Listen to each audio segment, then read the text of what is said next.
de fato, observado e passado verdadeiramente pelo novo nascimento em Cristo Jesus. Quando o homem nasce de novo, quando ele experimenta o novo nascimento, os valores contidos no Sermão do Monte, eles passam a ser uma realidade na vida deste crente salvo em Cristo Jesus. Aí, por isso que ao longo do trimestre, viemos trabalhando aí tudo que Jesus expôs, né, no sermão, e hoje nos deparamos com um tema também de grande relevância, que o autor da lição, ele divide em 3 pontos essa lição, né? O tema é a bondade de Deus em nos atender. Ele vai trabalhar a questão dessa bondade de Deus em nos atender a nossa oração, como de fato deve ser essa oração. Ele já ensinou anteriormente, lá no capítulo 6, ele dá o modelo da oração. Agora ele fala que você pode pedir, porque a porta há de se abrir, ele abre o parágrafo dessa forma. Mas aí ele vai observar que tem mais 2 tópicos. No tópico seguinte, ele vai trabalhar a questão da porta, né, dos 2 caminhos, né, as 2 portas, tipo da porta larga, a porta estreita, o caminho largo, o caminho estreito. Você perceba que esse ensino da porta, esse ensino do caminho, ele é subsequente ao ensino do pedir ao Senhor que se agrade em atender o seu povo. E o último tópico que ele também traz nessa lição é a questão dos falsos profetas, ou seja, aquele que está verdadeiramente abalizado neste caminho, ele não atende, ele não dá ouvido ao ensino dos falsos profetas. Então, o autor da lição, ele deixou lá tripartida em 3 tópicos que nós pretendemos, pela bondade do nosso Deus, nessa manhã trabalhar. Então, a bondade de Deus, que nos dá aquilo que precisamos, tá? A questão de compreendermos sobre esses 2 caminhos, tá? E se examinarmos verdadeiramente a palavra, nós não seremos enganados pelos ensinos dos falsos profetas. Eu quero ler o que o autor da lição já no primeiro momento pontua. Ele vai dizer o seguinte: interessante observar como ele aborda já o primeiro tópico. A palavra bondade é definida como qualidade ou caráter de bom, boa índole, benevolência, brandura e boa ação. Ele começa a dar aqui uma definição de bondade, porque ele vai chegar à conclusão de que esse Deus tem como um dos seus atributos a bondade. Então a bondade é um dos atributos de Deus, mas não do homem. Interessante isso. A bondade é um dos atributos de Deus, mas não do homem. Ao pecar, o homem se tornou um ser desprovido da justiça original e se estima para as coisas santas relacionadas a Deus, passando a ter a tendência para o mal e para as práticas imorais. Daí a razão da ênfase de Jesus para o novo nascimento, aquilo que já falamos aqui no início, lá em João capítulo 3. Tá? Somente entrando pela porta estreita, pelo caminho apertado, poderemos então desfrutar da graça divina e ter essa natureza transformada para de fato fazermos o que é bom, o que é bom, o que é bom. Agora perceba que o autor da lição ele abre o tópico no verso 7 dizendo: pedi e dar-se-vos-á, buscai e achareis, batei e abrir-se-vos-á. Pois todo o que pede recebe, o que busca encontra, e a quem bate abrir-se-á. Perceba que então ele, de maneira imperiosa, lembra aos discípulos que os discípulos devem pedir, que os discípulos devem bater, que os discípulos devem buscar, porque aquele que pede recebe, quem busca encontra, e a quem bate se abre. Mas é interessante observar que o modelo desse pedido já havia sido deixado por Jesus. Ao observar o parágrafo anterior, na verdade o capítulo anterior, que é o capítulo 6, quando ele dá a oração modelo, Jesus vai pontuar de maneira muito clara como nós devemos nos lançar ao Pai, sempre em direção ao Pai. Ao observar o Evangelho de João, por exemplo, nós vamos ver Jesus dizendo o seguinte, que nós pedimos ao Pai, mas por meio do seu nome. E aí agora observando Tiago, vamos ver uma outra coisa interessante. Eu quero te convidar, por gentileza, a abrir sua Bíblia comigo em Tiago. Algo interessante para observarmos em Tiago. Tiago capítulo 4, versículo de número 3. Tiago 4, versículo de número 3. Já está aí no telão, obrigado, meu irmão. Olha o que diz ali. Vamos repetir todo mundo junto? 1, 2, 3. Pedis e não recebeis, porque pedis mal, para o gastardes em vossos deleites. A petição deve estar, irmãos, em conformidade com a vontade de Deus para a nossa vida. Perceba que a vontade de Deus vai ser uma vontade soberana. Essa petição precisa estar em concordância com a vontade de Deus. E nós descobrimos se ela está em consonância com a vontade de Deus quando verdadeiramente observamos e vivemos segundo a sua palavra.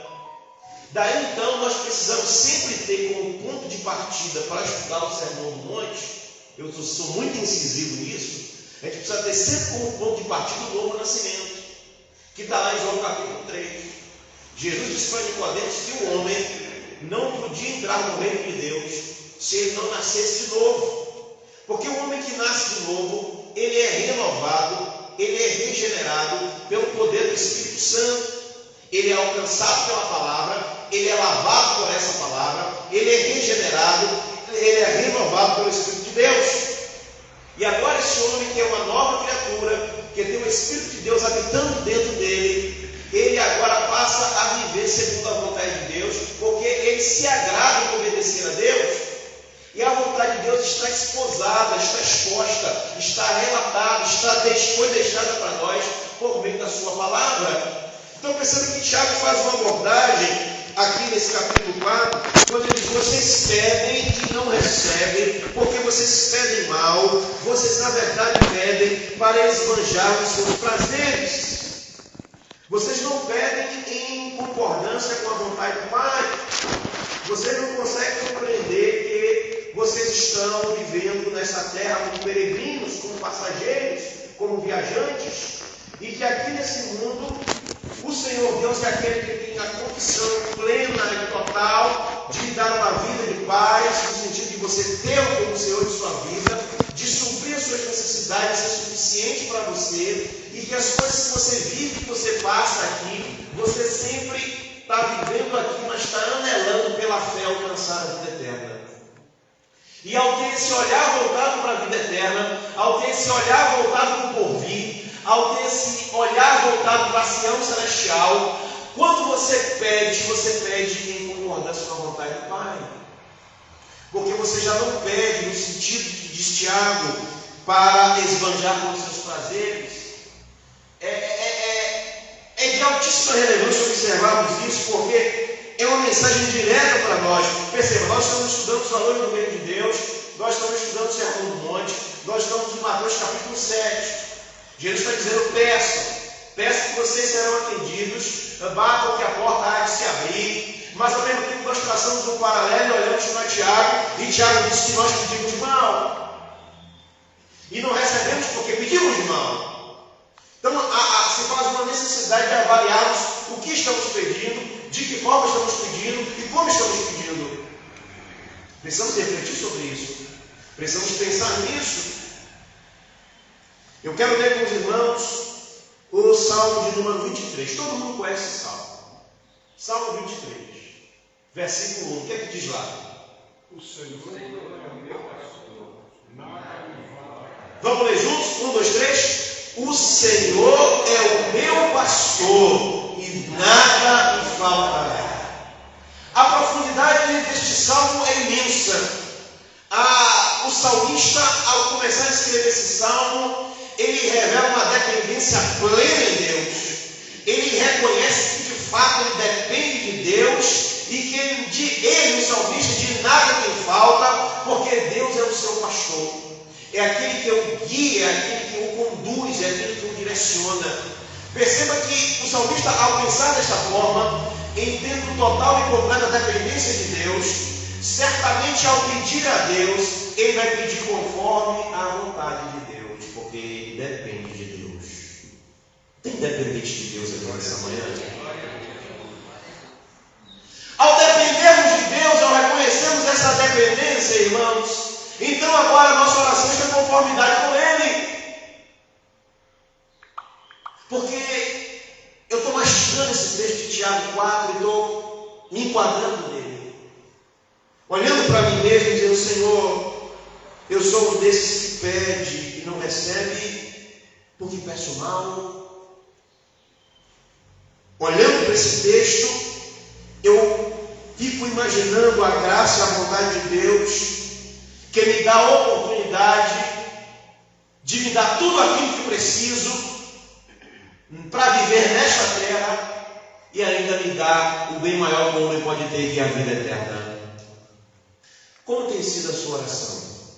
O que você tem pedido a Deus? Precisamos refletir sobre isso nessa manhã. Qual tem sido o foco da sua afeição? Qual tem sido o foco da sua oração? Como você tem orado? Como você tem pedido a Deus? É do agrado de Deus conceder aquilo que você pede. É do agrado de Deus abrir a porta quando você bate. É do agrado de Deus que você esteja bem. Mas lembre-se que o nosso pedido precisa estar em consonância com a vontade de Deus. Tiago disse para a igreja na qual ele escreveu a carta, porque ele escreve essa carta, de Tiago, para que ela circulasse entre as igrejas. E ela teve seus destinatários primeiros ali no primeiro século, mas ela também chega até nós hoje com a palavra viva de Deus. Ela é para mim e para você. Deus está falando conosco nesta manhã. Quantos entendem isso? Pode dizer amém? É do agrado de Deus atender ao seu povo. Deus é bom por natureza. João disse na sua epístola que Ele é amor. Um Deus que ama, um Deus que cuida, um Deus que ama os seus, um Deus que não desampara. Perceba aqui talvez o textual da Bíblia. João 3,16 revela esse amor. Porque Deus amou o mundo de tal maneira que deu seu Filho unigênito, para que todo aquele que nele crê não pereça, mas tenha a vida eterna. Esse máximo exemplo do amor de Deus demonstra que Ele é um Deus de bondade. Eu estou insistindo nessa questão porque o tema da lição é esse: a bondade de Deus em nos atender. A bondade dele já nos atendeu muito antes de nascermos. A bondade dele já nos alcançou desde quando ainda éramos informes no ventre de nossa mãe.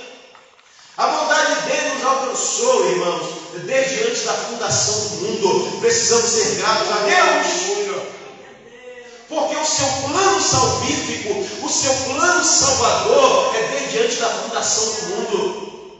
Quando o diabo pensou que tinha vencido, Deus mostrou para ele que ele era um derrotado.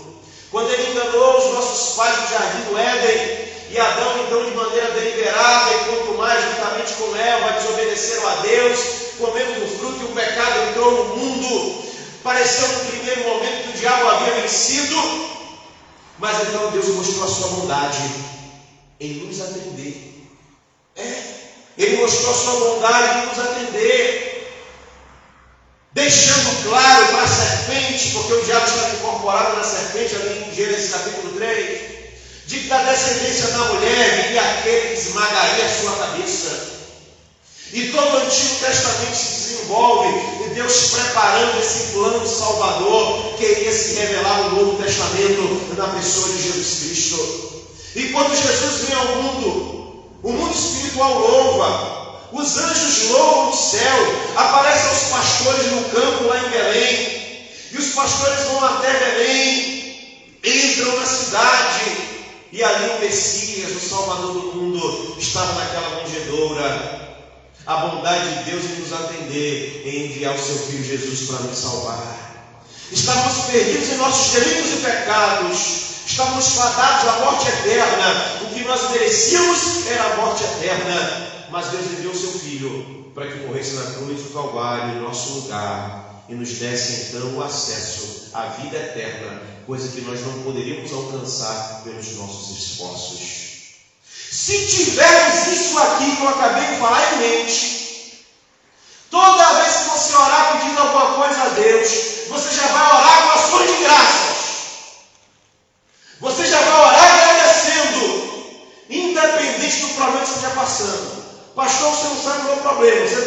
sai do meu. Então você ora por mim, que eu oro por você.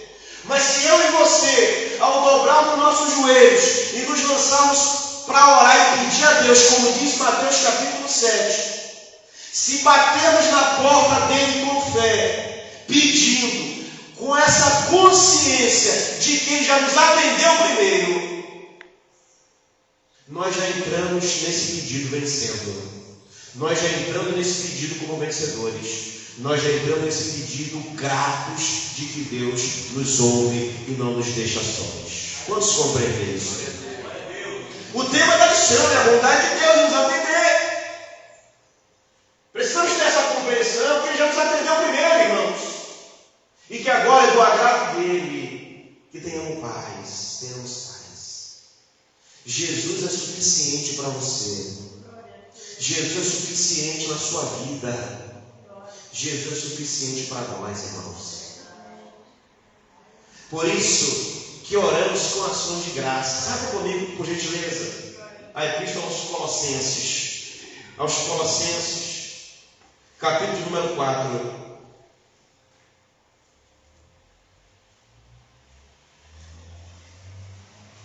Versículo de número 2. O que é que diz aí? Colossenses 4, 2. Vamos ler juntos ali? 1, 2, 3. Perseverai.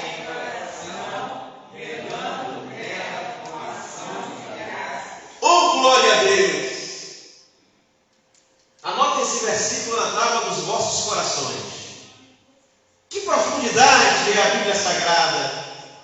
O tema da lição, a bondade de Deus é nos atender. Mateus capítulo 7. Peça que Ele dá, bata que se abre, busque que você encontra.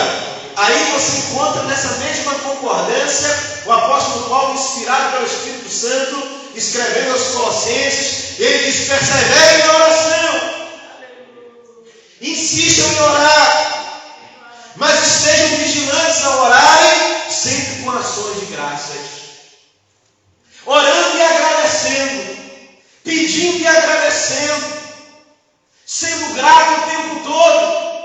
A coisa ainda não se materializou, a coisa ainda não aconteceu, o resultado ainda não chegou, mas você persevera vigiando com ações de graça. Você vai dando graça, você vai glorificando, você vai agradecendo, porque você já tem o suficiente. Pode parecer que ao olhar humano você não tenha, possa parecer que ao olhar humano as coisas não estão como você de fato gostaria. O vento está soprando, as ondas estão batendo no barquinho da sua vida, está chacoalhando o teu barco, mas a Bíblia diz que Ele é suficiente para nós. Ele está no barco e Ele é suficiente para nós. Ele nos amou primeiro. O Senhor é o meu pastor, Ele nada me faltará. Nada mesmo, nada mesmo. Perseverai na oração, vigiando com ações de graças. Vigiando com ações de graças. Sendo grato. Sendo grato. Porque os que tomam o caminho da murmuração e o caminho da incredulidade desagradam a Deus, entristecem o Espírito Santo e o pior, ficam de fora da vida eterna. Eu vou repetir isso aqui. Os que tomam o caminho da murmuração, os que tomam o caminho da incredulidade, desagradam a Deus, entristecem o Espírito Santo e ficam de fora da vida eterna. É a Bíblia que diz isso. Porque quando você murmura de maneira incrédula, é como se você estivesse se colocando no lugar de Deus e dizendo: Deus deveria fazer assim, Deus deveria fazer assado, era para Ele fazer desse jeito, Ele deveria me atender desta forma. Quando eu e você tomamos o caminho da murmuração, da incredulidade, é como se nós estivéssemos dizendo a Deus a maneira que Ele deveria nos atender. Será que eu e você, formados do pó da terra, barro que somos, Estamos em condições de dizer ao Criador do Universo como Ele deveria nos atender? Será que eu e você, formados do pó da terra, barro que somos, estamos em condições de dizer ao Criador do Universo, ao Criador das galáxias, será que estamos em condições de dizer a Ele a maneira que Ele deveria nos atender? Precisamos refletir sobre isso nessa manhã, porque o tema da lição é a bondade de Deus em nos atender. Ele já nos atendeu, Ele continua nos atendendo conforme a sua bondade, que é plena, porque esse atributo da bondade de maneira plena só Deus tem. Ele comunicou aos homens essa bondade por meio da ação dele em nós. Quando somos bondosos com alguém, a presença e a graça de Deus em nós, atuando em nós, nos leva a esse fruto do Espírito. Mas só quem é plenamente bondoso é o nosso Deus. Como se compreende isso? Pode dizer amém? Vamos caminhar um pouco mais à frente, porque ainda dentro desse tema, o tópico seguinte vai falar sobre os dois caminhos, que está contido aqui também na nossa lição dessa manhã.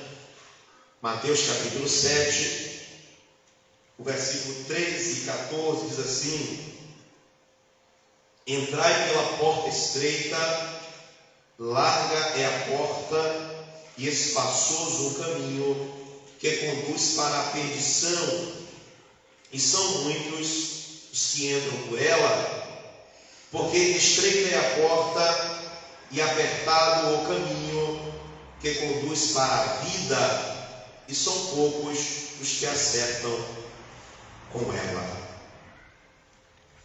O autor da lição, parafraseando este assunto, ele diz o seguinte aí na revista: ao apresentar as figuras da porta e do caminho no Sermão do Monte, o Senhor Jesus estava dando ênfase à ação de se iniciar algo novo, ou seja, uma nova comunhão.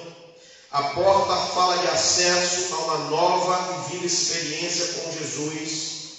E o caminho é a nova conduta adotada por aqueles que abandonaram a trilha do pecado e agora seguem o melhor e único caminho. Então Jesus disse: eu sou o caminho, a verdade e a vida. Ninguém vem ao Pai senão por mim. Aqui está o grande enigma, o grande mistério revelado, no qual as religiões em todo o planeta Terra não conseguem juntas resolverem. Elas batem cabeça umas com as outras, porque elas não conseguem de maneira alguma serem o caminho. A palavra religião vem do latim, significa religare. Ela tem como intuito o vocábulo dessa expressão ligar o homem ao divino, religar o homem ao Criador. A religião é como tivesse essa função do latim religare. Mas perceba que as religiões, ao tentarem assumir essa função, todas elas falham, porque ao invés de levarem o homem ao divino, ao invés de levarem o homem ao Criador, elas em si mesmas são apenas atalhos que levam ao buraco. Assim é em todas as religiões, todas elas, sejam as orientais, sejam as ocidentais, não importa. Na tarefa de ligar o homem ao divino, todas elas falham. Deus, então, na sua soberania, na sua presciência, na sua onipotência, traz o seu Filho ao mundo, o próprio Deus na pessoa do Filho.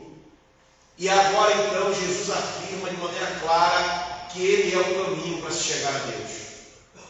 Ele diz: eu sou o caminho, a verdade e a vida. Ninguém vai ao Pai senão por mim. Ele vai dizer também que eu e o Pai somos um. Em João 10 ele vai dizer: eu sou a porta das ovelhas. Abre comigo João 10, por gentileza.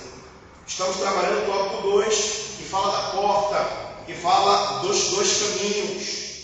Olha o que diz aí João, capítulo 10, versículo de número 9.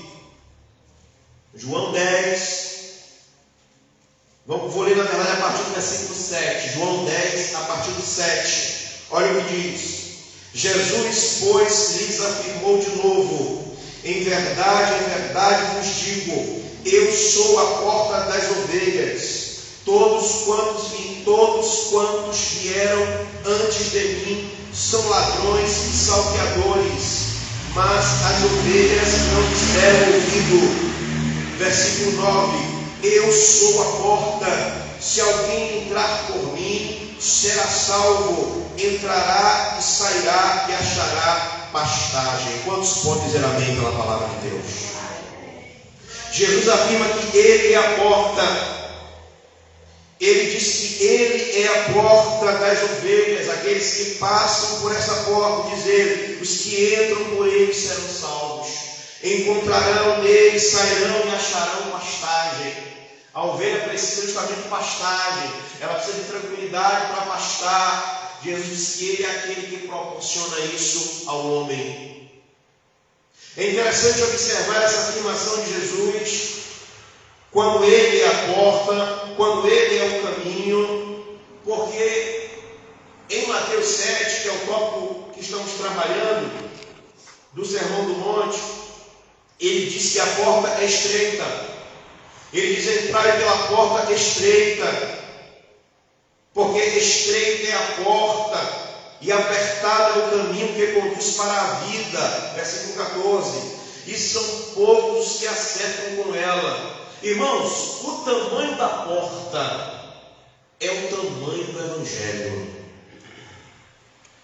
O tamanho da porta é o tamanho do Evangelho. Esse Evangelho não é ajustável ao mundo.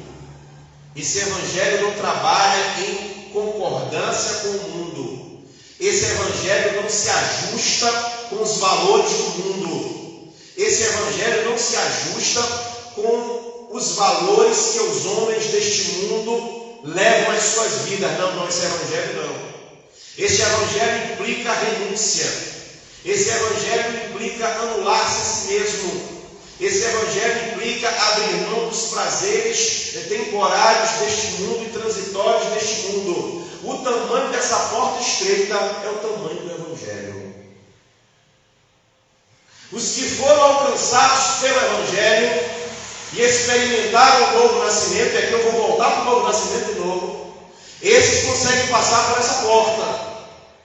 Os que experimentaram o novo nascimento na pessoa de Cristo Jesus, esses conseguem passar pelo tamanho da porta. Não houve reforma na porta, não. A porta continua estreita, porque o Evangelho é estreito, porque o Evangelho é renúncia, porque o Evangelho é abrir mão de nós mesmos e verdadeiramente dependermos de Deus, porque o Evangelho é anunciado, e o Evangelho que é anunciado e prega, ele fala de um Cristo que morreu na cruz, que ressuscitou no terceiro dia e que vai voltar para buscar a sua igreja. Essa é a mensagem do Evangelho. A mensagem do Evangelho, ela diz que o pecado mata o homem e leva o homem para a morte eterna. A mensagem do Evangelho diz que as obras da carne, elas levam o homem para a morte eterna. Essa é a mensagem do Evangelho. A porta não passou por reforma, a porta continua estreita. A porta continua estreita. Ela não passou por reforma, o tamanho da porta é o tamanho do Evangelho. Quantos foram alcançados pelo Evangelho aqui nessa manhã? Pode dizer amém? Vai passando por essa porta e dando glória a Deus.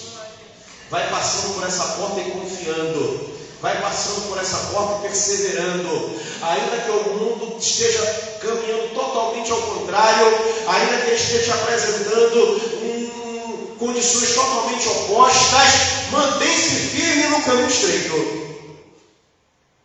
O salmista fala um pouco sobre isso também. Abre comigo sua Bíblia no livro de Salmos, um salmo muito conhecido, o salmo de número 1. O que é que diz o salmo de número 1? Eu vou ler 2 versículos dele.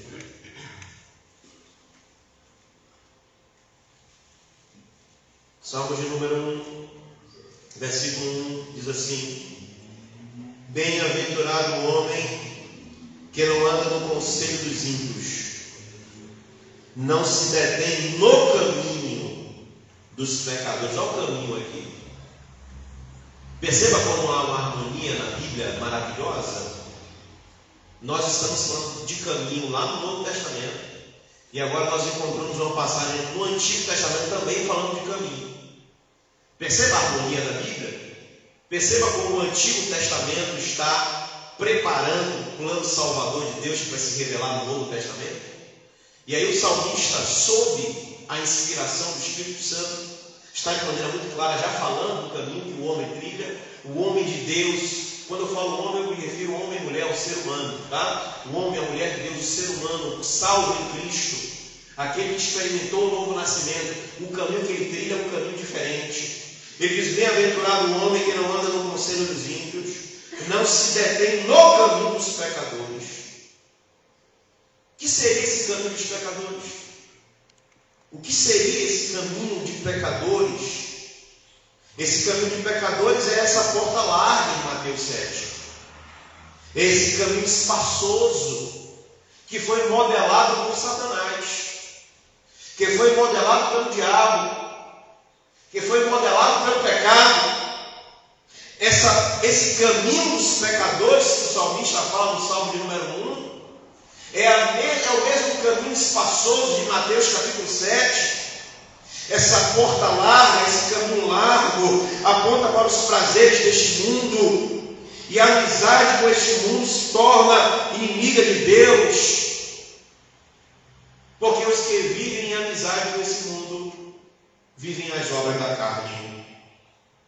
Abra comigo, por gentileza, 1 João capítulo 2. 1 João capítulo 2, uma passagem muito conhecida também. Deus está falando conosco nessa manhã. Quantos entendem isso? Pode dizer amém. Louvado seja Deus por isso. 1 João 2, é muito bom estar na casa do Senhor, aprendendo a palavra do Senhor, porque eu preciso disso aqui, irmãos. Eu não posso viver sem isso aqui. Eu preciso me alimentar desta palavra aqui, porque ela me dá o norte. 1 João 2, verso 15, diz assim: não ameis o mundo, nem as coisas que há no mundo. Se alguém amar o mundo, o amor do Pai não está nele. Porque tudo que há no mundo, os desejos da carne, os desejos desenfreados dos olhos, a soberba da vida, não procede do Pai, mas procede do mundo. Agora, olha o que diz Tiago, capítulo 4. Abra comigo, por gentileza, Tiago 4. Estamos lendo bastante referências bíblicas. Você que quer, tome nota, marque aí na sua lição. Tiago 4, versículo 4. Nós lemos antes do verso 3, quando diz que os que pedem mal não recebem, porque pedem para esbanjar com os próprios prazeres. Lemos Tiago 4, 3. Agora vamos ler Tiago 4, 4. Olha o que diz. Essa versão diz adúlteros e adúlteras. Algumas versões dizem infiéis. Adúlteros e adúlteras, não sabeis vós que a amizade do mundo é inimizade contra Deus? Portanto, qualquer que quiser ser amigo do mundo, constitui-se inimigo de Deus. Que palavra forte, velho. Adúlteros e adúlteras. É porque é para chocar mesmo. Porque o que é o adultério? O adultério é a infidelidade contra o cônjuge. A traição. É quebrar o sacrossanto que é o casamento instituído por Deus. É desonrar o seu cônjuge. Esse é o adultério.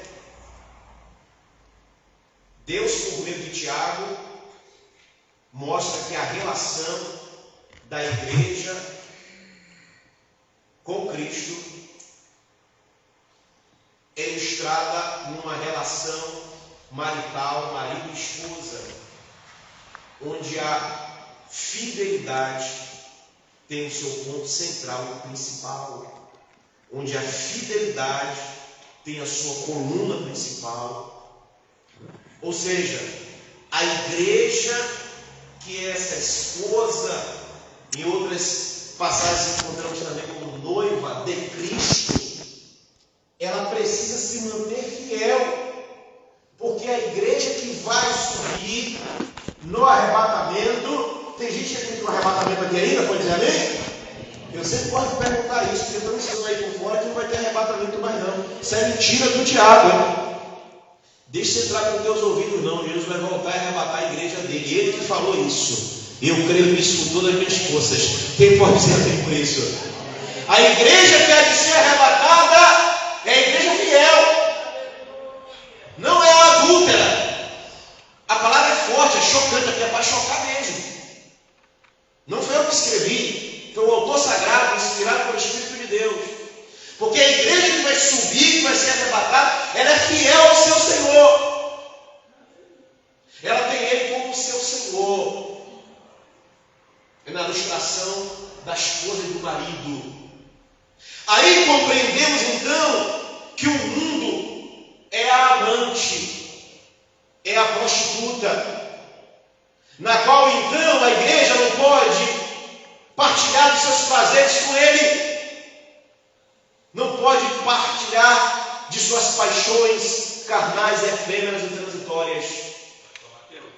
Aproveitando, a gente poderia ler o Tiago 1:27, que fala exatamente sobre isso. Tiago 1:27, pode A falar. gente está em Tiago.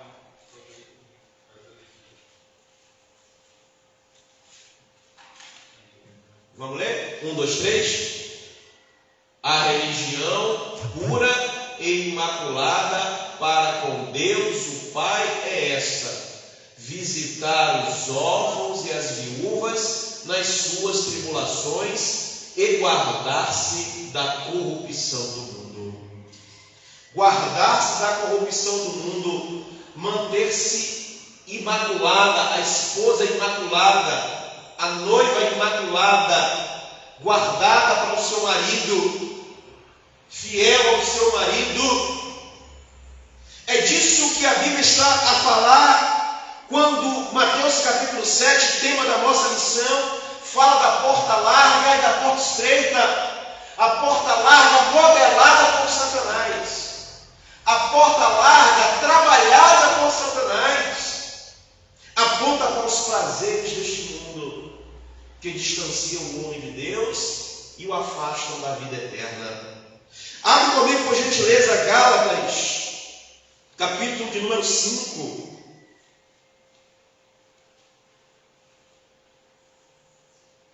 Gálatas, capítulo de número 5. Versículos 19 ao 21. Olha o que diz a Bíblia. A Bíblia é tremenda.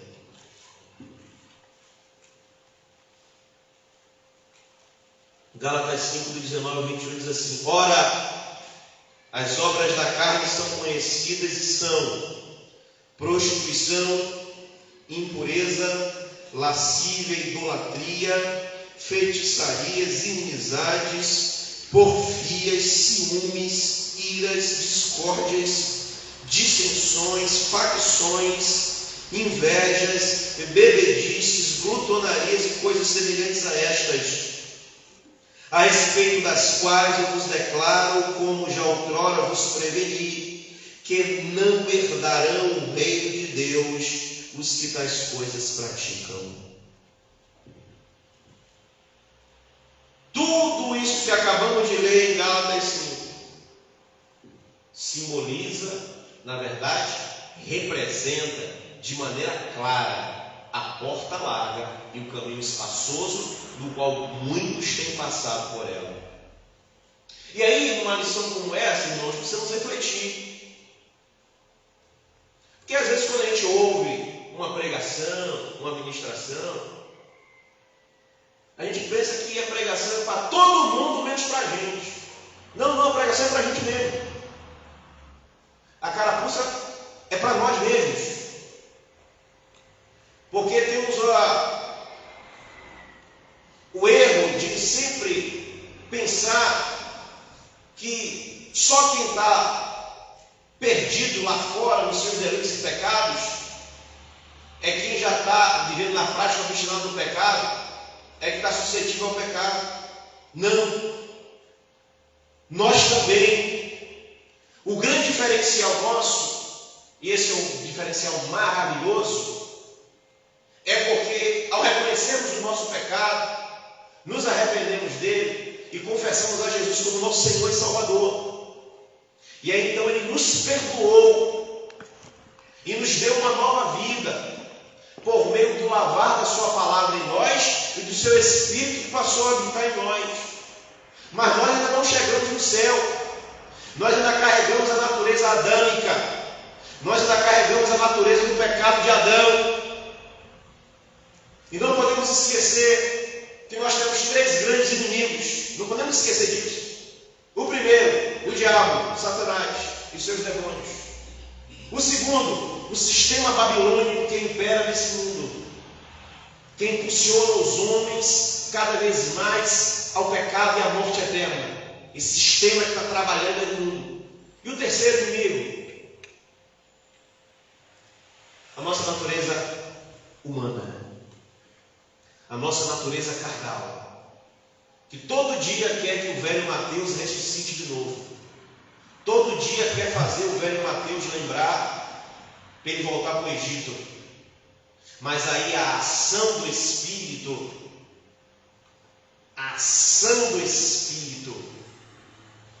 vai destruindo, vai derrotando e mantendo essa natureza morta.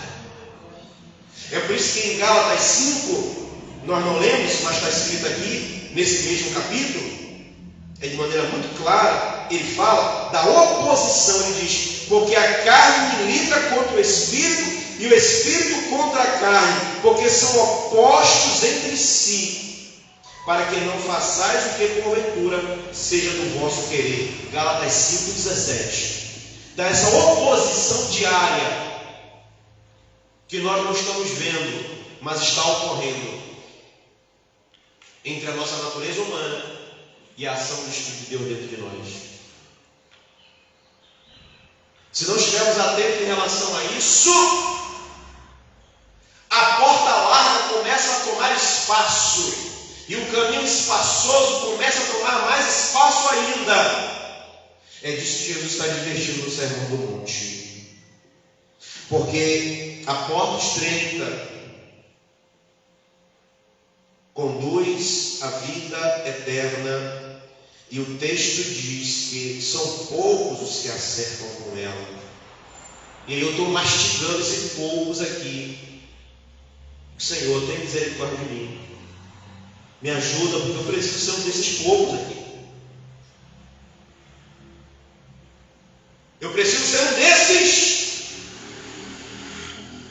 que entendeu que a porta é estreita porque o Evangelho é estreito. Porque o Evangelho cabe em renúncia. Do contrário, irmãos, estamos perdendo tempo aqui dentro. Do contrário, estamos perdendo tempo aqui dentro. Se isso aqui não é uma realidade na minha e na sua vida, nós estamos perdendo tempo aqui dentro. Eu não tenho medo de dizer isso, digo isso com letras garrafais. Se essa consciência em nós não for uma realidade, de que de fato precisamos experimentar o novo nascimento, e que ao experimentarmos o novo nascimento somos pessoas transformadas pelo Espírito de Deus, e que é transformado pelo Espírito de Deus vive a verdade do Evangelho, e que ao viver a verdade do Evangelho renunciamos o mundo e seus prazeres. Se isso não for uma realidade em nós estamos perdendo tempo aqui dentro. E Jesus estava preocupado em trazer esse ensino para os discípulos do Sermão do Monte. Porque Jesus sabia que o seu tempo de ministério seria um tempo determinado. O tempo do ministério de Jesus durou 3 anos. Esse aqui é o primeiro grande discurso de Jesus. Ele tem outros discursos, mas esse aqui é o primeiro grande discurso dele. Ele estava preparando os discípulos, preparando os apóstolos porque ele, Jesus, ia inaugurar a igreja e ele ia estar junto ao Pai dos céus. E a igreja ia dar continuidade ao trabalho que ele, Jesus, fundou a sua própria igreja. Ele sabia da necessidade que os apóstolos e os discípulos teriam. Por isso ele está trazendo um ensino nesse nível. Que humanamente falando, carnalmente falando, você não tem como alcançar. Porque o nível do Sermão do Monte é um nível alto mesmo. E nós não alcançamos esse nível com nossas próprias forças. Deus, então, sabendo disso, misericordioso como Ele é, Ele então nos deu o Espírito Santo. E aí, como Espírito Santo, quantos tem o Espírito Santo habitando dentro de você aí nessa manhã? Aleluia! Você tem o Espírito Santo. E aí, com o Espírito Santo habitando na sua vida, Ele te dá plena e total condição de você passar por esse mundo dando glória e buscando viver esse nível do Sermão do Monte. Quantos podem dizer amém por isso? Vamos caminhar para fechar agora, que é o último tópico da lição. Quando ele emenda o ensino na questão dos falsos profetas. Jesus estava preocupado com os falsos profetas.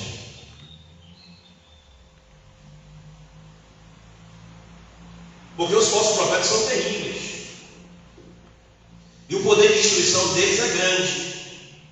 E o Senhor Jesus sabia disso, sabia que eles eram instrumentos do diabo para destruir a igreja, para destruir a fé dos santos. Então, no próprio Sermão do Monte, o Senhor Jesus trata desse tema. Tema esse que vai ser tratado pelo apóstolo Paulo também nas epístolas.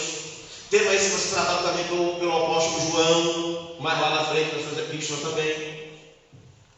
E Jesus abre esse tema. Então, Mateus 7,15 é o tema final da lição. Ele diz: acautelai-vos dos falsos profetas, que se vos apresentam disfarçados em ovelhas, mas por dentro são lobos roubadores. Olha que interessante. Ali naquela versão diz: venham até vós vestidos como ovelhas. Na Almeida Revista Atualizada ele usa disfarçados.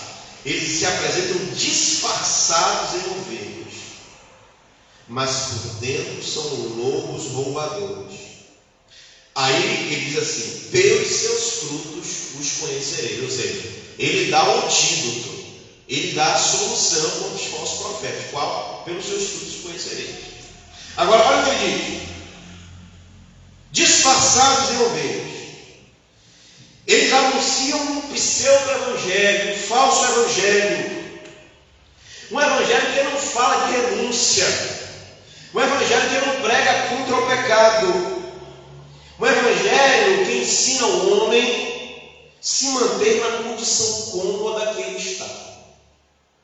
Um evangelho que diz que o homem ele precisa apenas conquistar, ter, possuir as coisas nessa terra, mas não lembra esse homem que o pecado o afasta de Deus e o leva à morte eterna. Os falsos profetas nos dias de Jesus, eles tinham o seguinte ensinamento: eles eram terríveis. Eles haviam distorcido a lei de Moisés, fizeram vários acréscimos à lei. Eles eram altamente orgulhosos. Eles gostavam de ocupar os primeiros lugares. Eles gostavam da fama. Eles gostavam de dinheiro, gostavam muito de dinheiro. Gostavam da fama. O orgulho próprio deles era algo muito grande. Eles não tinham amor, não eram bondosos, porque o que interessava para eles era a posição que eles ocupavam e o dinheiro. E esse ensino deles estava sedimentando o coração das pessoas. Os primeiros discípulos, a grande maioria deles, se não praticamente todos, eram judeus. E eles tinham como exemplo o ensino desses falsos profetas. Jesus agora estava fazendo um contraponto e dizendo: olha, eles até parecem ovelhas, porque vêm disfarçados. parece. Todo mundo aqui sabe o que é o disfarce. Disfarce é alguma coisa que é se colocar, se é vestido para parecer uma outra coisa.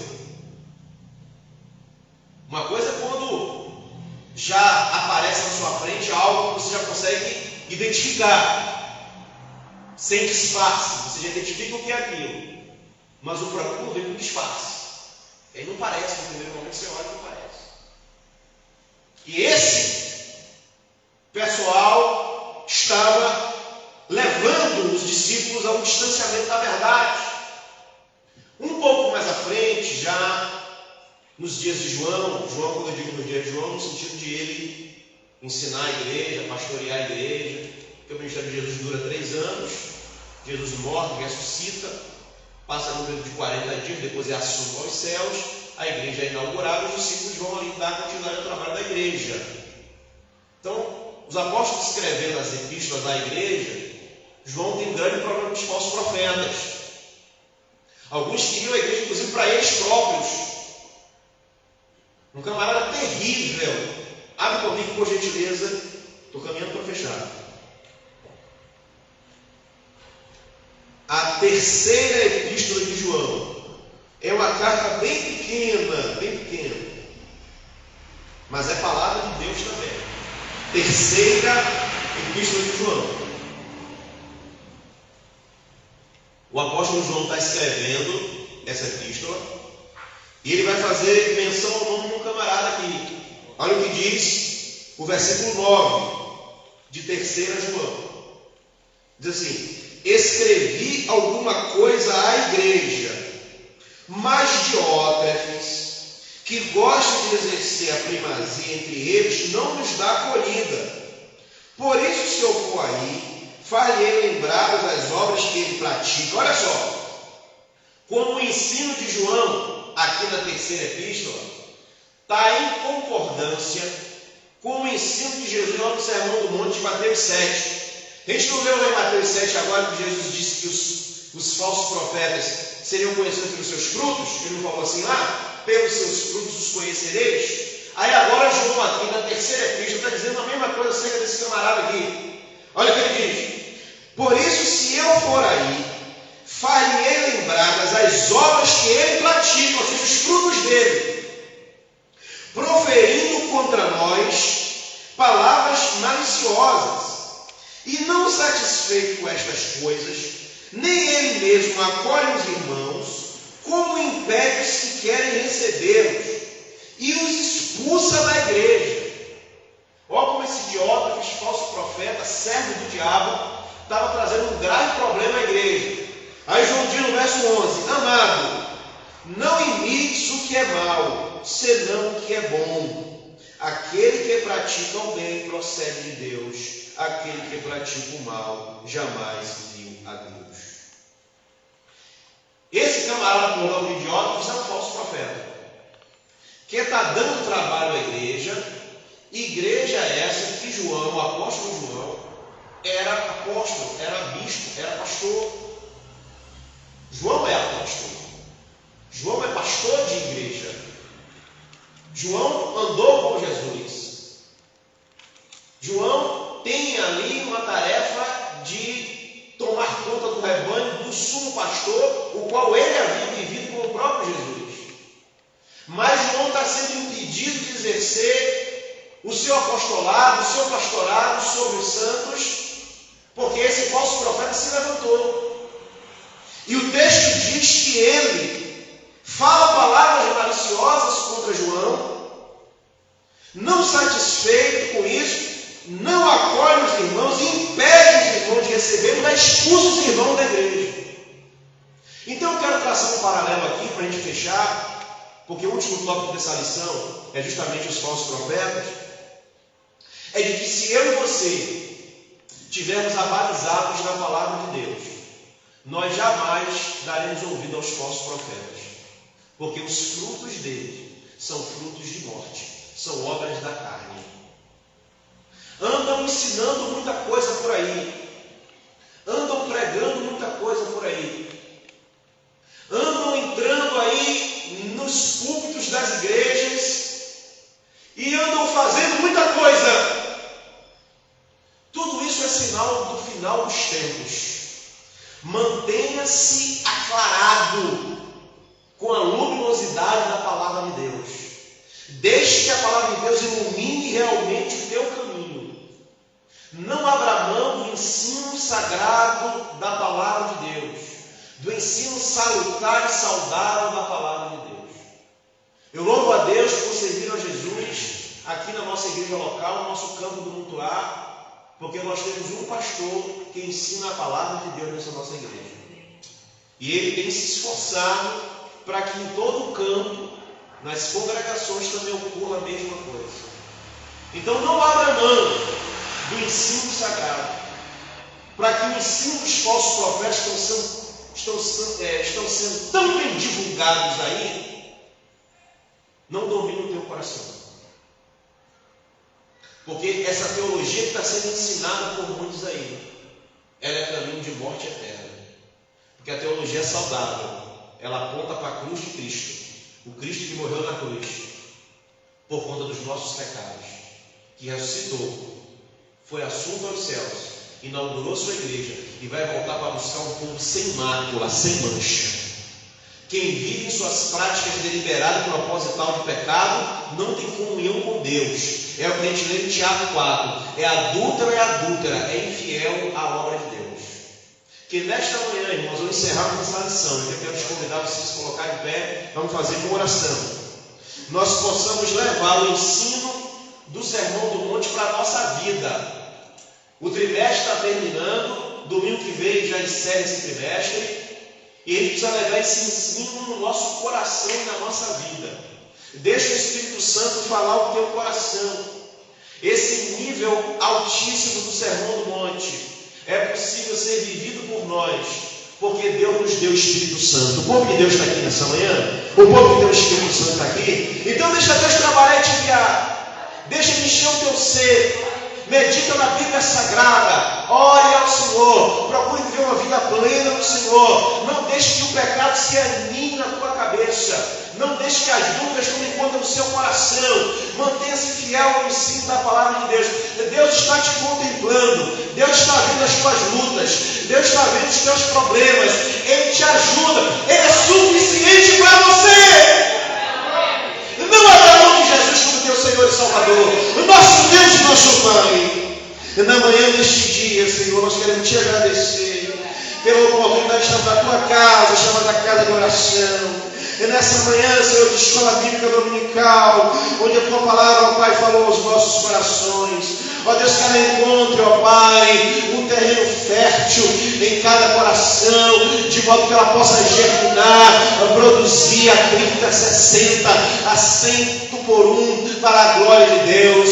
Ó Pai, Tu és o Deus bondoso que nos atende. Ó Pai, Tu nos ensinou o Teu caminho, o caminho estreito que nos leva à vida eterna. Ó Pai, que nós não venhamos sair desse caminho de maneira nenhuma, que nós possamos passar continuamente pela porta estreita do Evangelho, que nós não venhamos dar nosso ouvido, ó Pai, aos falsos profetas, mas que o Senhor seja pleno em nós, que o Teu Espírito tenha liberdade em nosso meio, que o Teu Espírito tenha liberdade em nosso meio. Fica conosco nesta manhã, Senhor. Nesta manhã que nós vamos participar da ceia do Senhor. Oh Deus, fala ao nosso coração nesta manhã ainda, onde rememoremos, ó Pai, o Teu sacrifício no Calvário. Enche-nos com o Teu Espírito. Cura nesta manhã. Batiza o que serve pelo batismo. Ó Deus, opera no nosso meio. Essa é a nossa oração que te fazemos, no nome de Jesus. Amém. E graças a Deus. Tome seu assento, ó, adorando e glorificando o nome de Jesus. Louvado seja o nome do Senhor. Aleluia. Vamos, irmãos, aleluia, recitar o texto áureo. Glória a Aleluia. Glória a Jesus.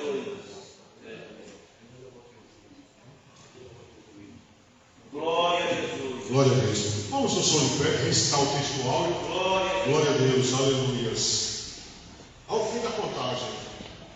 1, 2, 3. Se vós, pois, sendo maus, sabeis dar boas coisas aos vossos filhos, quanto mais vosso Pai, que está nos céus, dará bens aos que lhe pedirem. Mateus 17 e 11. Glória a Deus. Vamos orar ao Senhor. Vamos para tirarmos as ofertas para a obra do Senhor. Quem está visitando a nós nessa manhã, não é constrangido, mas se der, possa dar com alegria. Glória a Deus. Pai querido e santo, Pai justo, te louvamos e te agradecemos, Senhor, pela oportunidade que o Senhor tem nos concedido de nesta manhã estarmos aqui, ó Pai Celestial. Bendito Deus, agora nessa hora o teu povo irá contribuir com os dízimos e ofertas para a tua obra. Pai querido, abençoa o trabalho de suas mãos, multiplica a fazenda dos teus servos. Nós te pedimos e te agradecemos, ó Pai, em nome de Jesus. Amém. Jesus, louva ao Senhor. Glória a Deus.